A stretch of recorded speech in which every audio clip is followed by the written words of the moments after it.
কবর এমন একটা ঘর যে ঘরের মধ্যে আলো নাই, বাতি নাই, বিছানা নাই, কিছুই নাই। সেখানে একা কি করে থাকবেন বলেন? বলে থাকার মতো ক্যাপাসিটি আমাদের কারো হয় নাই। দুনিয়ায় বাবা আছে, তাকে চাইরা চইলা যাবেন। মা আছে, তাকে চাইরা ঠিকই চইলা যাইতে হবে। আত্মীয় স্বজন সকলকে চাইরা ওই অন্ধকার ঘরে আমাদের সকলকে চইলা যাইতে হবে। কি কইরা সেখানে থাকবো? এর জন্যই মুহাম্মাদুর রাসূলুল্লাহ বলুন না সাল্লাল্লাহু আলাইহি ওয়াসাল্লাম, আল্লাহ ওনাকে দুনিয়ায় পাঠাইছেন। ওনার জীবন আদর্শ যদি, ওনার সিরত যদি কোনো মুসলমান তার পা থেকে মাথা পর্যন্ত গুছায় আনেয়া, সাজায় আনেয়া আল্লাহর দরবারে হাজির করতে পারে, কসম খোদার করে বলি, আল্লাহর রাসূলের সিরত যদি জীবনের সাথে সেট আপ করে নেন, মরতে দেরি হবে, কবরে যাইতে দেরি হবে। ওই কবর আপনাকে সেলুট জানাইতে দেরি করবে না। সেলুট তোমাকে বলে, তুমি কবরে যাইতে দেরি হবে। রাসূল সাল্লাল্লাহু আলাইহি ওয়াসাল্লামের পুরা সিরত শরীরের মধ্যে মিশ্রিত কইরা, জীবনটাকে সুন্দর কইরা সাজায়া কবরে যাইবা। কবর আওয়াজ কইরা বলে, শোন না, আমি তো মাটির ঘর, এখানে মাটি ছাড়া কিছুই নাই। যদি আমল না কইরা আসতি, জাহান্নামের সাথে আল্লাহ সংযুক্ত কইরা দিতেন। আমল কইরা আসছিস, রাসূলের সুন্নাত অনুসরণ কইরা জীবন সাজায়া কবরে আসলি, তোর কারণে আমার ভিতরটা আল্লাহ জান্নাতের বাগান বানায় দিয়েছে। আমার মালিক ঘোষণা করে, কদ আফলাহাল মুমিনুন, আল্লাহ আপনাকে আমাকে মুমিনদেরকে ইমানদারকে সফল কাম বানায় দিছে। বলে সফল কাম যেহেতু মালিক বানায় দিছে, আরেক আয়াতে না মালিক বলে, উলাইকা আলা হুদাম মির রাব্বিহিম ওয়া উলাইকা হুমুল মুফলিহুন। শুধু সফল কামেরই তো কথা, আবার বলে ওয়াবাশশিরিল্লাযিনা আমানু, দাও না মুমিনদেরকে সুসংবাদ দাও না। আমার মালিক বলে, তোকে সফল কাম বানাইলাম। তবে আসেন, সফল কাম যেহেতু মালিক বানাইছে, ওই সফল কাম হওয়ার জন্য শর্ত আছে না নাই? চিৎকার দিয়ে বলি না, আছে না নাই? মালিক বলে, শোন না, একটা মিসাল আপনাদেরকে দেই। বলে, আপনার সন্তানকে যদি মাদ্রাসায় ভর্তি করেন, কলেজে ভর্তি করেন, ভার্সিটিতে ভর্তি করেন, স্কুলে কিন্ডারগার্টেনে ভর্তি করেন, তো শিক্ষক শিক্ষিকার পক্ষ থেকে, আসাতিজায়ে কেরামের পক্ষ থেকে একটা ফর্ম দেওয়া হয় কি হয় না? একটা ফর্ম দেওয়া হয়। বলে ওইটাতে অনেক নিয়ম কানুন লেখা থাকে। বলে এই নিয়ম কানুনগুলা পুঙ্খানু পালন কইরা তোমার জীবনকে তুমি যদি সাজাইতে পারো, পুঙ্খানু ভাবে আদায় করা, 5 ওয়াক্ত নামাজ ইস্তেকামতের সাথে জামাতের সহিত আদায় করবা, উস্তাদের প্রতি তাজিম রাখবা, তুমি মুআদ্দাব হয়ে যাইবা, দর্শের মধ্যে উপস্থিত থাকবা। যখন সমগ্র নিয়ম মাইনা ছাত্র চলাফেরা করে, উস্তাদদের পক্ষ থেকে ঘোষণা করা হয় অমুক ছাত্রটা হচ্ছে আদর্শবান ছাত্র। শিক্ষক শিক্ষিকার পক্ষ থেকে ওই ছাত্র ছাত্রীর জন্য ঘোষণা করা হয় সে হচ্ছে আদর্শবান ছাত্র, আদর্শবান ছাত্রী। আর যদি একটা নিয়ম মানে, আরেকটা না মানে, একটা নিয়ম মানলো, এক ক্লাসে বসলো, আরেক ক্লাস ফাঁকি দিল, সে কি আদর্শবান ছাত্র হইতে পারে নাকি? তা আমার মালিকে বলে, শুন না, যে কালাম তোর কাছে পাঠাইলাম, হিকমতে ভরা কোরআন যেটা পাঠাইলাম, ওয়াল কোরআনুল হাকিম, হিকমতে ভরা কোরআনের কসম খেয়ে আমার মালিক বলছেন নবীর কথা। তবে এই হিকমতে ভরা কোরআন যেটা পাঠাইলাম, ওই পরিপূর্ণ নিয়ম মাইনা যদি তোমার জীবনকে সাজাইতে পারো, তুমি নামাজকে যদি ভদ্রতার সহিত নম্রতার সহিত আদায় করা আল্লাহর সামনে দাঁড় করাইতে পারো, তখনই মালিকের ঘোষণা, কদ আফলাহাল মুমিনুন, আল্লাহ আপনাকে সফল কাম বানাইছে। সফল কাম হইতে চাই কি চাই না? বলে জীবনে যা করছি এবার একটা নিয়ত কইরা নাই, ও মালিক আপনি না দুনিয়ায় পাঠাইছেন, ওই জাহান্নামে দেওয়ার জন্য তো পাঠান নাই। আপনাদের যাদের ছোট বাচ্চা আছে, অসুস্থ হয়েছে, হসপিটালে নিয়ে গেছেন, দৌড়াদৌড়ি করছেন, বলে ভিতরে একটা টেনশন ভিতরে চলে আসছে, আমার বাচ্চাটা কখন জানে আমার দিকে তাকায়া আব্বা আপু বইলে একটা ডাক দেবে, মুচকে হাসবে আর বলবে বাবা আমাকে একবার কোলে নাও না। বলে ছোট বাচ্চাটা হসপিটালে যায় নিচের দিকে চোখটা বন্ধ করে তাকায় রয়েছে। বাবার ভেতরে টেনশন চলে যায়, আমার ছেলে আর কখন জানি আমার সাথে কথা বলবে। মায়ের ভেতরটা টেনশনে পড়ে যায়, বলে ছেলে কেন কথা বলে না। নার্সের কাছে দৌড়ে যায়, ডাক্তারের কাছে দৌড়ে যায়, দেখো না তাড়াতাড়ি কিছু করা যায় কিনা। নার্সের ধমক খায়, বলে তারপরেও সন্তানের জন্য মায়া। ওই যে সেদিন ছিলাম রাজশাহীর তানুরে, আমাদের মাহফিল ছিল, মাহফিলে উঠার আগ মুহূর্তে সংবাদ আসলো ওই ছোট বাচ্চা নলকূপের ভিতরে যেটা পড়ে গেছে। আপনারা তো দেখছেন ঘটনাটা, 35 ফুট নিচে পড়ে গেছে। পরে করে দেখা যায় আরো বেশি করছে, ভিতরে যখন চলে গেছে। বলেন মা কখনো কি সহ্য করতে পারছে নাকি? বলে না, যে মা সহ্য করতে পারে নাই, তার বাবা আহাজারি করেছে, আত্মীয়রা আহাজারি করেছে, পুরো গ্রাম আহাজারি করেছে। আমরা যখন দেখেছি ওইটা সহ্য করতে পারি নাই। আমার তো মনে হয় আপনাদের যাদের চোখের সামনে ওইটা গেছে কেউই সহ্য করতে পারে নাই। পুরা দেশবাসী অপেক্ষায় ছিল ছোট বাচ্চাটার যখন উদ্ধারের সংবাদ আসবে, যেন জীবিতর সংবাদ আসে। প্রথমে জীবিতর সংবাদ আসছে, মা খুশি হয়ে গেছে, আল্লাহর কাছে বলছে ও মালিক আমার সন্তানটাকে জীবিত পাঠাইছো, তোমার দরবারে শুকরিয়া। হসপিটালে নিয়ে যায়, হসপিটালের ডাক্তার ঘোষণা করে দিছে তোমার সন্তান মরে গেছে। মায়ের আহাজারি দেখার মতো কেউই নাই। বলে দুনিয়ার সামান্য তোমার সন্তান, যে সন্তানটাকে তুমি লালন করেছো, পালন করেছো, কোলে নিয়েছো, আদর দিয়েছো, ভালোবাসা দিয়েছো, এই সন্তানের সামান্য কিছু হইলেই সহ্য করতে পারেন না, ভিতরটা কষ্টে পাইটা যায়, কলিজা কষ্টে পাইটা যায়। আমার মালিক বলে তুই সন্তানকে আদর কইরা মাত্র কোলে নিলি, আর সহ্য করতে পারিস না, অসুস্থ হয়ে গেছে, আর কবে ফিরে আসবে? আমি মালিক না তোকে আদর কইরা বানাইছি, ভালোবাসা বানাইছি। আদম আলাইহিস সালামকে যখন জান্নাতের মধ্যে ফেরেশতাদেরকে দুনিয়ায় পাঠাইছেন, বলে দুনিয়ার মাটির চামড়া নিয়ে আয়, চামড়া নিলেন। আদম আলাইহিস সালামের মূর্তি বানানোর জন্য বললেন, ফেরেশতারা বানাইছেন। ও মালিক বানাইলাম তো কেমন হইল? আমার মালিক বলে আমার মন মতো হয় নাই। নিজের ঘর খানায় কাবা বানাইছেন, মালিক হাত লাগান নাই। আকাশ জমিন বানাইছেন সিত্তাতা আইয়ামিন, 6 দিনে তৈরি করছেন, মালিক হাত লাগান নাই। নিজের ঘর খানায় কাবা, আল্লাহ ফেরেশতাদেরকে বলছেন বানাও, বলে ফেরেশতারা বানাইছেন। কেমন হইল রে মাওলা? মালিক বলে চলে। আদম আলাইহিস সালামকে বললেন আদম তুমি বানাও, মালিক বানাইলাম, কেমন হইল? বলে চলে। আবার আল্লাহ ইব্রাহিম আলাইহিস সালামকে বললেন ও ইব্রাহিম এবার তুমি বানাও না। ইব্রাহিম আলাইহিস সালাম বানাইয়া রব্বানা তাকাব্বাল মিন্না, ও মালিক আপনার ঘর খানায় কাবা আপনার নির্দেশে বানাইলাম, কবুল কইরা নেন না। মালিক বলে তাকাব্বাল তো, কবুল কইরা নিলাম। ইযা আরাদা শাইআন আইয়াকুল লাহু কুন ফায়াকুন, আমার মালিকের যখন কোনো কিছু অস্তিত্বতে নিয়ে আসার ইচ্ছা হয়, মালিক শুধু কোন বলতে দেরি হয়, সৃষ্টি অস্তিত্বে আসতে দেরি করে না। কিন্তু আপনাকে আমাকে যখন বানাইছেন, মালিক কি কোন বলছেন নাকি? বলে মালিক কোন বলে নাই। মায়ের গর্ভের মধ্যে রেহেমের ভিতরে কয়দিন ছিলেন? কয়দিন ছিলাম আপনি আমি? বলে মায়ের রেহেমের ভিতরে রাইকা আমার মালিক আপনাকে আমাকে নিজের মতো কইরা কারুকার্য রচিত কইরা আপনার আমার এই গোশতের মধ্যে দয়েরা চেহারাটাতে আদর কইরা কইরা হাত বুলায়া বুলায়া নাকটারে ডয়লা ডয়লা আদর কইরা কানটারে ডয়লা ডয়লা আদর কইরা চক্ষুটাকে ডয়লা ডয়লা আদর কইরা তুতনিটাকে ডয়লা ডয়লা আদর কইরা গালটাকে ডয়লা ডয়লা আদর কইরা কপালে হাত বুলায়া আমার মালিক ঘোষণা করে লাকাদ খালাকনাল ইনসানা ফি আহসানি তাকওয়িম, ও মানুষ আমি তোমাকে সৃষ্টির সমগ্র জগতের চাইতে সুন্দর করে বানাইলাম। তো যে মালিক এত আদর করে বানাইছে, ফেরেশতারা বলে মালিক বানাইলাম তো কেমন হইল? মালিক বলে আমার তো মান মাথা হয় নাই। নিজের কুদরতে হাত কান লম্বা করে দিছেন। আমাদের আদম নবী আদি পিতা, ওনার এক কানের লতি থাইকা অন্য কানের লতি পর্যন্ত সমগ্র চেহারাতে হাত বুলায়া বুলায়া আদর করছেন, বানাইছেন। রূহ যেটা বলেন, কোরআন আমাদেরকে বলে রূহ তোর ভিতরে যেটা আছে, ওইটা যেদিন আলাদা হয়ে যাবে, তুই আর তুই থাকবে না। বলে আল্লাহর একটা শক্তিশালী পাওয়ার, আল্লাহর অনেক শক্তিশালী পাওয়ার আছে।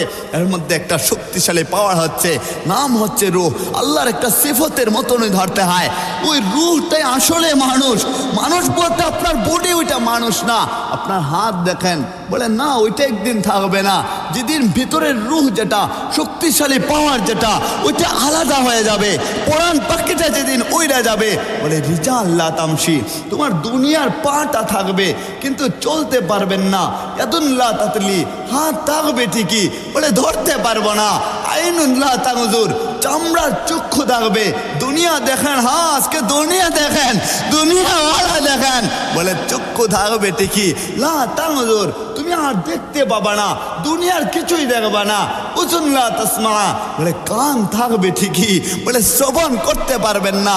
তখন আপনার এমন অবস্থাটা হবে, রূহটা চলে যাবে, প্রধান পাখি চলে যাবে। আপনার আদরে জন্ম দুঃখিনী মা, যে আপনাকে কাছে না পাইলে খাবার খায় না, বাবা আপনার আঙ্গুল না ধরলে, জড়া না ধরলে ভালো লাগে না, ভিতরটা ফাইটা যায়। আপনার আদরের ভাইটা এসা ডাক দেয়, তুই কোথায়?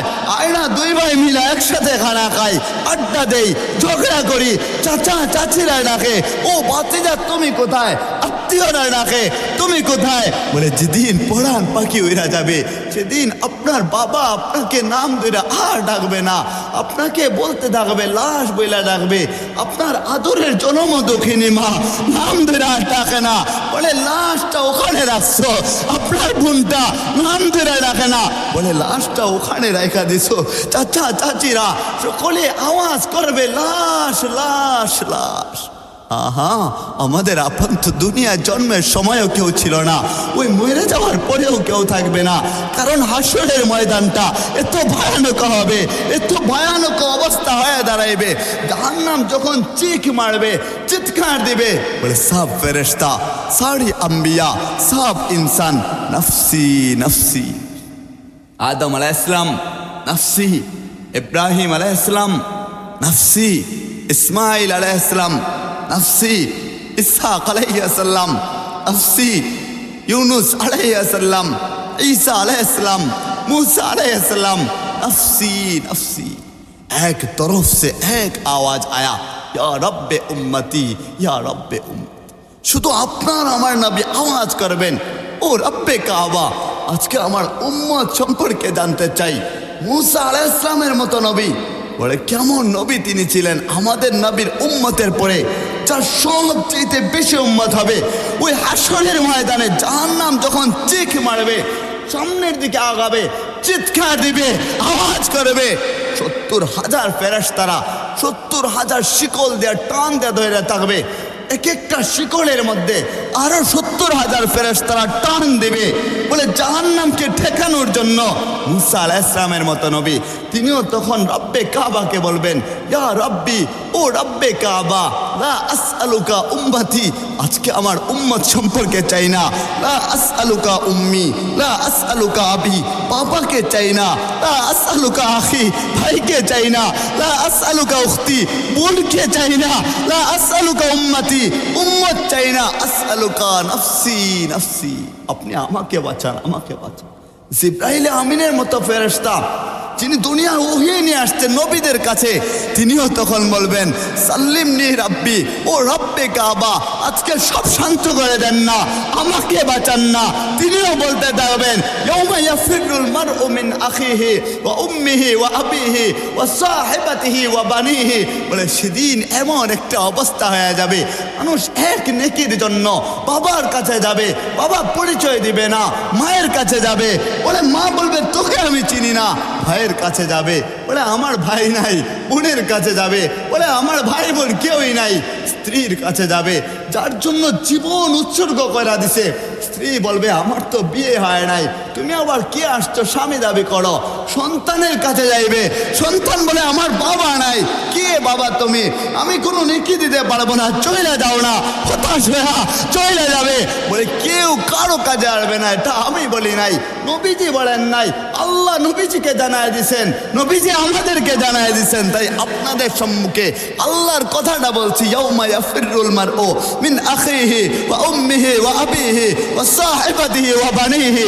সেদিনের ভয়ানকের অবস্থা যদি আমার যুবক ভাইরা মনে কইরা নিতে পারত, সেদিনের ভয়াবকের অবস্থা যদি সাদা দাড়িওয়ালা আল্লাহওয়ালা চাচাজিরা মনে কইরা নিতে পারত, তাহলে কসম খোদার করে বলি একটা গুনাহ কারো দ্বারা হইতো না, এক ওয়াক্ত নামাজ কাজা হইতো না। আমরা নামাজ পড়ি না, আল্লাহকে বইলে যাই, তাহলে সফল কাম কি করে হবেন? অথচ মালিক বলে কদ আফলাহাল মুমিনুন আল্লাযীনা হুম ফি সালাতিহিম খাশিউন। চল সফল হইতে চান, সফল কাম আল্লাহ বানায় দিবেন, তো চলেন নামাজে বিনম্রতা রাখতে হবে, শ্রদ্ধা রাখতে হবে।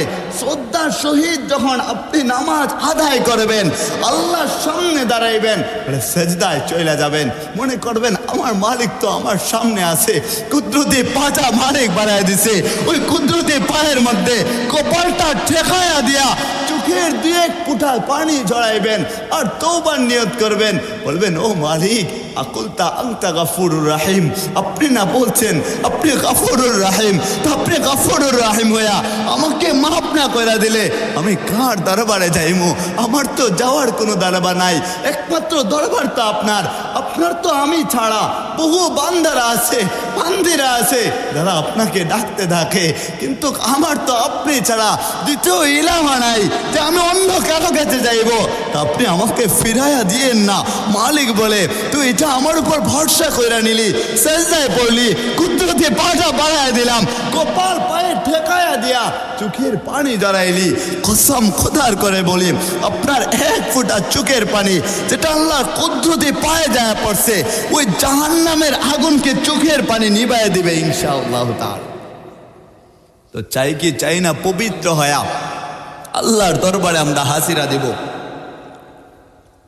এই মাহফিলের আয়োজন যুবকরা অনেক কষ্ট কইরা করছেন, মাসব্যাপী পোস্টার লিফলেট বিতরণ করছেন, আপনারাও কষ্ট করছেন, ওলামায়ে কেরামরাও কষ্ট করছেন, বাড়িতে না যায় বৈশা রয়েছেন ওই আল্লাহকে পাওয়ার জন্য। আমার মালিক তো তাকায় রয়েছে, কেননা আমার মালিক যখন রাত গভীর হয়ে যায়, আকাশটা ভেদ কইরা দুনিয়ার আসমানে চলে আসে আর চিৎকার দিয়া আওয়াজ কইরা বলে কার কি দরকার আমার কাছে বল না, কার কি প্রয়োজন আমার কাছে চার না, তুই ঋণগ্রস্ত হয়ে আছিস আমার কাছে বল না, তুই অভাবে হয়ে আছিস আমার কাছে চা না। কেননা খাজায় ভান্ডারের মধ্যে আল্লাহর কোনো কিছুর কমতি নাই। তিনি যদি পুরা দুনিয়ার মানুষকে দিতে দিতে বলে সবাই যদি কোটিপতি হয়ে যায়, আল্লাহর কি কমবে নাকি কোনো কিছু? হ্যাঁ, আল্লাহর কোনো কিছুই কমবে না। আমার মালিক বলে আলা ইন্না আউলিয়া আল্লাহ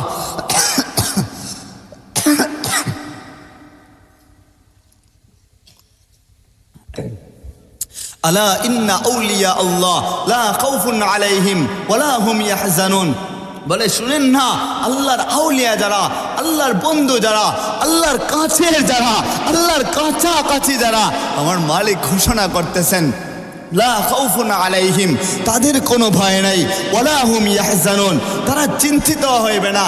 তো চলেন আপনি আল্লাহর ওলি হইতে চান, ওইদিকে মুমিন হইতে চান, সফল কাম হইতে চান, মালিকের ঘোষণা কদ আফলাহাল মুমিনুন, ওইটাতেও আপনি অন্তর্ভুক্ত হইতে চান, আবার ওলিও হইতে চান, ওলি না হয়ে কবরে যাইতেও চান না, আবার মালিক ঘোষণা করছে ইয়া আইয়ুহাল্লাযীনা আমানু তাকুল্লাহা হাক্কা তুকাতি, আল্লাহকে ভয় করার মতো ভয় করো, সাবধান প্রকৃত মুমিন না হয়ে কবরে আইসো না।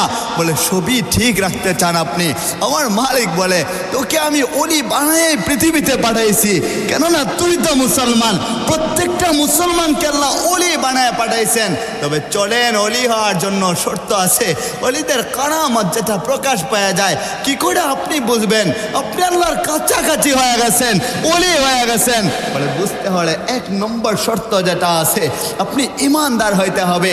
দ্বিতীয় নম্বর শর্ত যেটা আছে আহা ওয়াকানু ইয়াত্তাকুন, বলে আল্লাহর প্রতি তাকওয়াবান হইতে হবে। যারা তাকওয়াবান হয়ে যায়, ইমানদার হওয়ার পরে তাকওয়া নিয়ে জীবন পরিচালনা করে, মুত্তাকি হয়ে যায়, তারা ওলির কাতারে নামটা উঠায় দেয়, আল্লাহর সাথে কানেকশন দুনিয়ায় থাইকা তাদের হয়ে যায়। আলোচনা সংক্ষেপে করে ফেলতেছি আমি, বেশি লম্বা করব না, আপনাদেরকে বিরক্ত করব না, রাগ হয়েন না। বলে ওলি হইতে চান তো নিয়ত করে নেন না, নামাজের মাধ্যমে আপনি মনে করেন না আমার সম্পর্কটা আল্লাহর সাথে কইরা নিব, তো কি কইরা করবেন চলেন আমরা ওইটা যাই না নেই। আমার রসুল সাল্লাল্লাহু আলাইহি ওয়াসাল্লাম জীবন কি করে সাজাইছেন, সাহাবায়ে আজমাইন রাদিয়াল্লাহু আনহুম ওয়া রাদু আন জীবন কি করে সাজাইছেন, তাবিঈনরা জীবন কি করে সাজাইছেন, তবে তাবিঈন যারা ছিলেন কি করে জীবনটা সাজাইছেন, আইম্মায়ে মুজতাহিদিনগণ কি করে জীবনটা সাজাইছেন, আমাদের ওলামায়ে কেরামগণ কি করে জীবন সাজাইছেন, কি করে সাজাচ্ছেন, বলে ওইটার প্রতি লক্ষ্য রাখা, ওলামায়ে কেরামের সাথে সম্পর্ক রাখা, যারা যা জানে বা জানে না ওইটা যাই না, আল্লাহর দরবারে নিজেকে ছোট কইরা বলবো ও মালিক আমরা তো আপনার দরবারের পুরানা ফকির, নতুন কোনো ফকির না, বারবার আপনার দরবারে চাই, তো 2 রাকাত নামাজ পড়ার জন্য পবিত্র হয়ে যান না।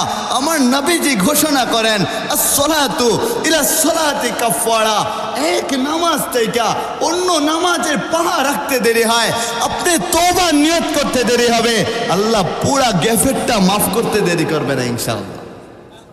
তো বলেন যে ওলি হইতে চান আগে পবিত্র হইতে হবে, দ্বিতীয়ত শুধু গ্যাফেটটা মাফ করলে কি হইরা হয়, বলে আল জুমাতু ইলাল জুমাতি কাফারা, এক জুমাবার থেকে শুক্রবার থেকে অন্য জুমাবারে পা রাখতে দেরি হয়, আমার মালিক আওয়াজ করে বলে তুমি তওবার নিয়ত করবা, নিয়ত কইরা মসজিদে যাইবা, পা রাখতে দেরি হবে, আল্লাহ পুরা সপ্তাহের গ্যাফেটটা মাফ করতে দেরি করবে না ইনশাআল্লাহ। এবার বলবেন শুধু 1 সপ্তাহটা মাফ হইল বাকিটার কি হবে, তা আমার মালিক আল্লাহ রসুল সাল্লাল্লাহু আলাইহি ওয়াসাল্লামকে জানায় দিয়েছেন, নবীজি বলতেছেন আর রমাদানো ইলা রমাদানি কাফারা, একই রমজান মাস থেকে অন্য রমজান মাসে আইসা ঢুকতে দেরি হয়, পা রাখতে দেরি হয়, আপনি নিয়ত করছেন সেহরি খাবো, রোজা রাখবো, তারাবি পড়বো, ইফতার খাবো, এই মজা হবে, রহমতের মাস মালিক দিছেন, বরকতের মাস দিছেন, মাগফিরাতের মাস দিছেন, এত মজার মাস, তওবা করব, পবিত্র বানাইবো, আল্লাহর দরবারে হাজিরা করব, হাজিরা দেব, আপনি নিয়ত করতে দেরি হয়, কসম খোদার করে বলি আমার নবীজি বলছেন পুরা বছরেরটা আল্লাহ মাফ কইরা পবিত্র বানাইতে দেরি করেন। তো চিৎকার করে বলবেন না, তো আমার মালিক বলতেছেন শোনো না, প্রত্যেকেই নিজেদের অবস্থা ভালো করে জানি যে আপনি কেমন, আপনার ভিতরের অবস্থা ভালো করে জানেন, যুবকরা নিজে কেমন বলে ভালো করে জানে, বয়স 18, 20, 25, 30, 35 হয়ে গেছে, বলে মুরব্বী চাচাজিরার বয়স হয়ে গেছে, দাড়িটা পাইকা গেছে, আল্লাহর কাছাকাছি চলে গেছেন, বলে বছরেরটা মাফ করাইলাম, পুরা জিন্দগিটা কি করে মাফ করায় আমার আল্লাহ শিখায় দিছেন, আমার আপনার নবী যে আমাদেরকে শিখাইছেন, নবী বলতেছেন ইউহিব্বুত তাওয়াবিনা ওয়া ইউহিব্বুল মুতাতাহহিরিন, আপনি পবিত্র হয়া তওবা করতে দেরি হবে, পুরা জিন্দগিটা আল্লাহ তাআলা মাফ করতে দেরি করবে না ইনশাআল্লাহ। তো যদি পুরা জিন্দগিটা মাফ হয়ে যায়, আপনি পবিত্র হয়ে যান, আর কি চাই, বলে মাফ করানোর জন্য তো শর্ত আছে, আপনি ওলি হইতে চান, কারামতি প্রকাশ করাইতে চান, বলে শর্তটা কি হয় একটু শিখায় দেন না, রাতের বেলা যায়া